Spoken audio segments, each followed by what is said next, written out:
அனைவருக்கும் வணக்கம் ஃப்ரெண்ட்ஸ். இன்றைக்கி வந்து நான் சப்பாத்தி செய்யலான்னு நினைக்கிறேன். இந்த சப்பாத்தி வந்து எப்படி செய்யறதுன்னு நான் சொல்கிறேன். ஆக்சுவலாக எல்லாருக்கும் சப்பாத்தி செய்ய தெரியும். ஆனால் சில பேர் நம்ம செய்யும்போது ரொம்ப ஹார்டான மாதிரி இருக்கும். அது வந்து ஹார்ட் ஆகாமல் இருக்கிறதுக்காக நம்ம எப்படி செய்யணும்னு நான் சொல்கிறேன். நான் இந்த சப்பாத்திக்கு நாங்கள் வந்து கிரேவி பண்ணி வச்சுருக்கேன். அந்த கிரேவி வந்து காளான் கிரேவி நல்லா சூப்பராக கொதிக்குது பார்த்தீங்களா. இந்த காளான் கிரேவி எப்படி செய்யறதுன்னு ஒரு தனி வீடியோ போடுறேன் ஃப்ரெண்ட்ஸ் உங்களுக்கு. இப்போ நான் சப்பாத்தி எப்படி செய்யறதுன்னு செஞ்சு காட்டுறேன் ஃப்ரெண்ட்ஸ். ஃப்ரெண்ட்ஸ், நான் வந்து சப்பாத்தி எப்படி செய்யறதுன்னு சொல்கிறேன் உங்களுக்கு. பொதுவாக வந்து நான் வந்து சப்பாத்தி வந்து அது 2 பேருக்கு செஞ்சாலும் 10 பேருக்கு செஞ்சாலும் நான் வந்து என்ன பண்ணுவேன், 2 தோசைக்கல் வச்சுக்குவேன். 2 தோசைக்கல் வச்சுட்டு அதை எப்படி செய்யணும் பாருங்கள். சப்பாத்தியில் வந்து என்ன ஒரு ட்ரிக்ஸ்னால், நம்ம வந்து ஃப்ளேம் வந்து கல் நல்லா காயணும். கல் நல்லா காஞ்சிட்டு நம்ம என்ன பண்ணோம், அதுக்கப்புறம் சுடும்போது சப்பாத்தி நல்லா உப்பி வரும். சில பேர் நம்ம என்ன பண்ணிடுவோம், சிம்மில் அதாவது பாதி ஆஃப் இதில் வச்சுட்டு இல்லைன்னா நம்ம சிம்மில் வச்சுட்டு செய்வோம். நம்ம அதை மாரி செஞ்சுன்னா நம்ம சப்பாத்தி என்ன பண்ணாது, உப்பி வராது நம்மளுக்கு. இப்போ பாருங்கள், நான் வந்து பக்கத்தில் இது மாதிரி எண்ணெய் வச்சு இது மாதிரி தான் ஊற்றி விடுவோம் நான் எண்ணெயை.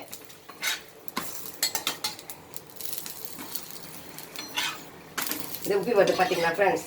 நம்ம என்ன பண்ணோம், இப்படி தான் நம்ம சப்பாத்தி செய்யணும். அதை ஃப்ளேம் வந்து ஹை ஃப்ளேமில் வச்சுக்கணும். அதே நேரத்தில் வந்து கல் நம்மளுக்கு என்ன ஆகணும்னு கேட்டால் நல்லா சூடாக வரணும். நான் இப்போ இந்த பக்கமாக வச்சுன்னு செய்கிறேன் பாருங்கள்.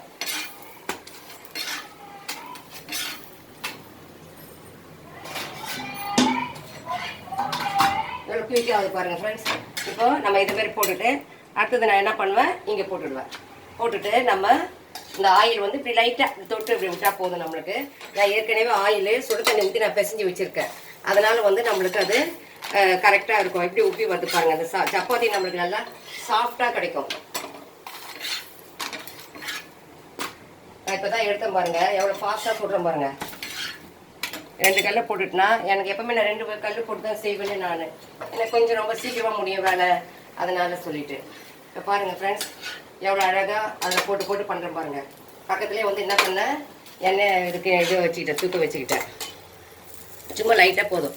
ஏற்கனவே நான் சொல்லியிருக்கேன் உங்களுக்கு, சப்பாத்தியில் வந்து எண்ணெயும் சுடு தண்ணியும் போட்டு நான் பேசுறதுனால அது என்ன ஆகுன்னு கேட்டால் நல்லா நம்மளுக்கு சாஃப்டாக இருக்கும். அதை கூடவே நம்ம ஃப்ளேமில் தான் இருக்குது நம்ம சப்பாத்தி சுடுது.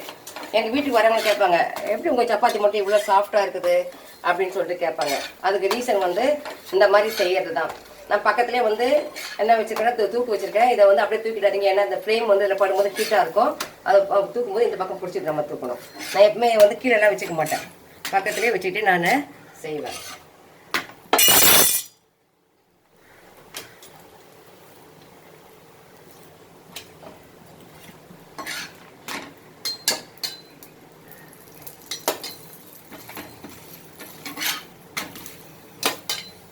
இதில் கொஞ்சம் தீய விடணும் ஃப்ரெண்ட்ஸ். அதை நம்ம அந்த அட்ஜஸ்ட்மெண்ட் அளவுக்கு இது பண்ணி வச்சுக்கோங்க. கொஞ்சம் தீர மாதிரினா கொஞ்சம் ஸ்லோ பண்ணிக்கலாம். ஆனால் இந்த அடுப்பில் எனக்கு கொஞ்சம் இதுவாகிடுச்சு, மற்றபடி வேறு ஒன்று. நம்ம இந்த மாதிரி என்ன பண்ண போட்டு போட்டு ஈஸியாக நம்ம சீக்கிரமாக அந்த ஃப்ளேமில் தான் சப்பாத்தி வந்து சாஃப்டே நம்மளுக்கு கிடைக்கும்.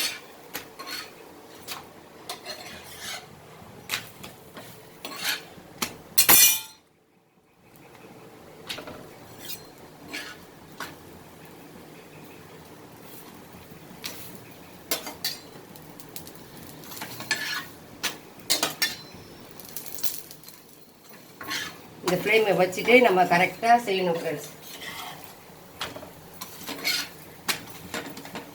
நான் செஞ்சேன்னா இப்போ எனக்கு வந்து இந்த 6 சப்பாத்தி செஞ்சேன். இப்போ உங்கள் இதில் தான் நான் அப்படியே வீடியோ ஓடிக்கிட்டே காட்டுறேன்.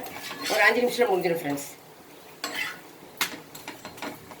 இதை நம்ம சாப்பிட்டு பார்க்கும்போது ரொம்ப சாஃப்டாக இருக்கும்.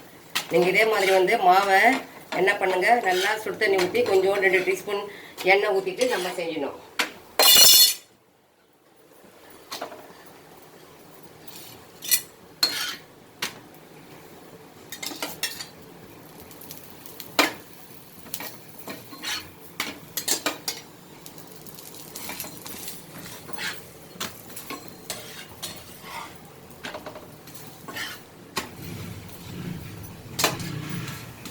ரொம்பலாம் எண்ணெய் ஊற்ற மாட்டேன், ஏன்னா அதிலே எண்ணெய் ஊற்றிட்டேன்.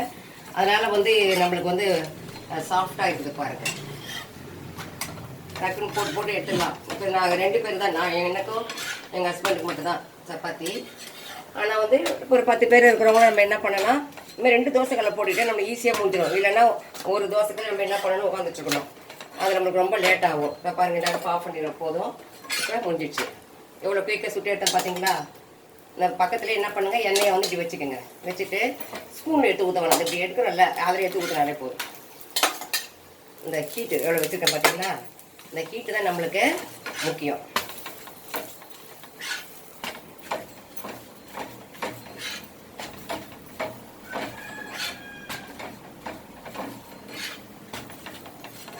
ஃப்ரெண்ட்ஸ், இப்போ செஞ்சுட்டேன்னா அடுப்பு ஆஃப் பண்ணிடுறேன். பாருங்கள் ஃப்ரெண்ட்ஸ், எவ்வளோ குயிக்காக உங்களுக்கு எதிரிலே வந்து 6 சப்பாத்தியும் செஞ்சு கட்டிட்டேன் பார்த்தீங்களா? இதுக்கு நான் என்ன வச்சுருக்கேன்னு கேட்டேன்னா, காளான் குழம்பு வச்சுருக்கேன். அதை நான் அப்புறமா உங்களுக்கு ஒரு வீடியோ போட்டு விட்றேன் ஃப்ரெண்ட்ஸ். இப்போ நம்ம